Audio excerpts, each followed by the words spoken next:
Go ahead. Hi. I just wanted to say, when I read in Wikipedia everything about you, I was already here. I was shocked, but my reaction to that was, this guy has got many enemies. He's been really persecuted. He must be authentic.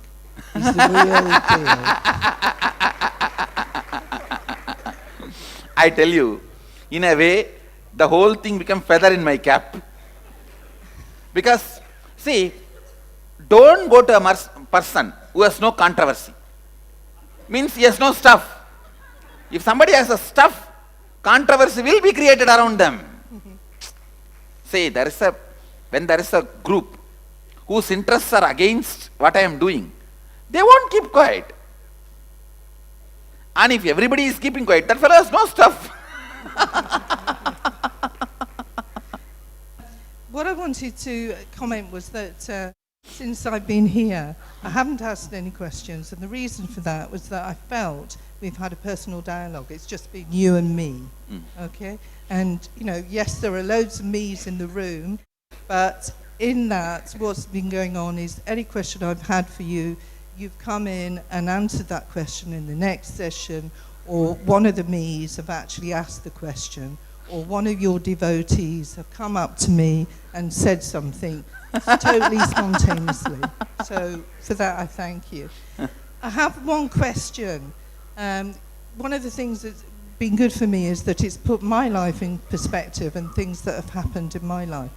But one of the things that did happen in June 1977, my father died, and I was very upset by his death. I was a young woman still. And what happened was that a few months later, I was ill. I think I was told later that I probably had scarlet fever, although I didn't know it. I had an out-of-body experience, and what happened was that I came out of my body, I looked through the window, and what I saw was the garden which I recognized, but what I saw was gold, bright colors, people laughing, enjoying themselves, everything like that. I wanted to go. I felt my body want to go. But I looked back and I saw my body in the bed, and the next thing I knew, I woke up in the bed. Swami, was that me seeing the future? I can say it was a near-death experience. It was a... Near-death experience. Right. Very good for you. Yes. So when you are going to leave the body, you will not be alone. I'll be with you. Thank you. Thank you. I've got one little request. My father, I was the 9th child for my father, and he gave me a very special name. Some of the people here know that name. But you say it so beautifully. Could you say it for me? Tell me, repeat another one. Joy? Joy? Yes. And beauty. Thank you. Blessings. Thank you. Go ahead. Yesterday, I accidentally dropped my Atmalinga and it broke. Oh God. I was very... Into pieces? 2 pieces. All right, I'll give another one. Thank you. Thank you. That's all. Deity side, Swamiji. Go ahead. The sound, internal sound has come down drastically ever since the program. So I could feel that sound. So with you regard... It means biomemory and muscle memory is complete now. It is settling with so much of completion. When there is completion internally, you will have so much of joy and peace. And the second one, there is a common phrase. This has been going on in our mind for longer than I just have already told you. There's a common phrase that God must be crazy. Now I know there are 700 craziest people who are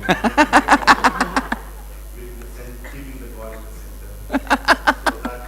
Actually, I can say, crazy is too small word for his craziness.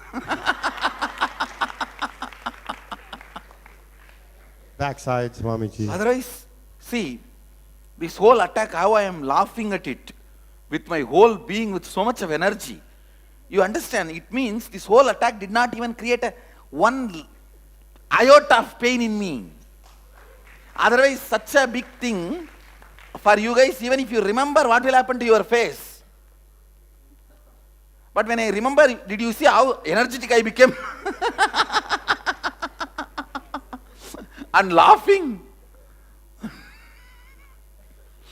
Go ahead. When the process was going on, this chakra, this it's like it's actually something churning there. Because I am completing with your fears. That's why. The fears are getting completed. The adrenaline completion is happening. Okay. And one more in the heart chakra is it's like this semicircle, and light getting emitted all at once. That is the friendliness and love and friendliness. On one side, including you, all delegates are coming inside, and my forefathers are coming on the other side. It's actually a place where the completion happens with the Pitrus and Guru, God. It's good. The experience is very valid. Thank you very much. I want one silly question. If subconscious and superconscious have permanent changes every year, why is that many times that we use 99% of it is called logic? See, now with this process, the changes will become permanent. But earlier, any change, it will not be permanent. 99% of your logic itself is bent by the subconscious and unconscious. That was not allowing me to change. That's all. The logic itself was bent. It's not straight. Nam Swamiji. I just like to share my experience with the process on a physical level. So in any other AA, what I experience is pain in my knees and my hips, and the back hurts from the sitting, and we do yoga every day. Now with this one, I don't know, I don't feel anything. I can sit without any pain. And not even having yoga. No yoga, nothing. And I experience my body as almost liquid. So it's very light. And Actually, I made it as a butter. And that is what it feels like. So sometimes I don't even feel the boundaries. It feels like expanding, very light Oneness. and all that. Yes. Good. Blessings. Enjoy. So what is not working is the third eye. It's not I'll not make that happening. happen now. I'll And- do it. Thank you. So the next question is, so the third eye needs to be functioning and reading before all the other powers can be activated. Is that No, so? nothing like that.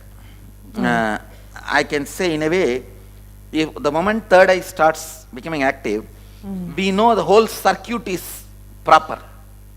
Because from Mooladhara, first point is root chakra, last point is Agnya chakra. So once that is flickering, opening up, we know circuit is not damaged. Okay. Just for that. Sahasrara is not chakra, it's an opening. So, that is why so much importance on third eye. Otherwise, there is no such thing. First third eye has to happen, only the other powers, no, nothing like that. Okay. And I've got another question, and that is in regards to temples, particularly the other temple in Tiruvannamalai. So I never had, before I met you, I never had any thoughts of temples, never was drawn to it.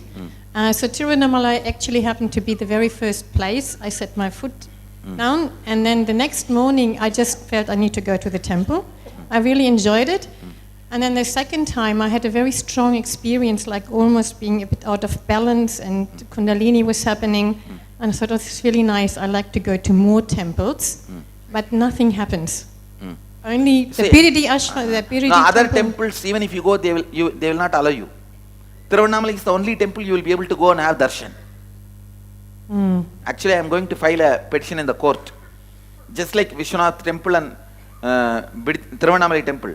Anybody says, I am respecting this tradition, allowing them to have darshan. So as on now, you can see comfortably Thiruvannamalai in this Varanasi. So you otherwise in Madurai and all, even if you go, they will not allow inside. Okay, okay.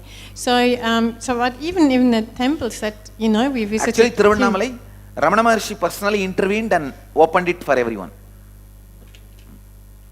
So even the temples that I visited with you, I couldn't feel anything. So it's only the BDD and also Melbourne, I feel very strong. You know, I love it. I want to be there and all that. Good. So now Kalabhairava had said that I should do a pilgrimage. The astrology chart and just everything she said, what Kalabhairava said, and she gave me the temples that I should visit. And I said, okay, I will do. And so she said I should see the different temples. You give me the list of temples, I'll tell you where all they will allow you. Okay. You can go there, all those Okay. places. Good. Thank you. Blessings.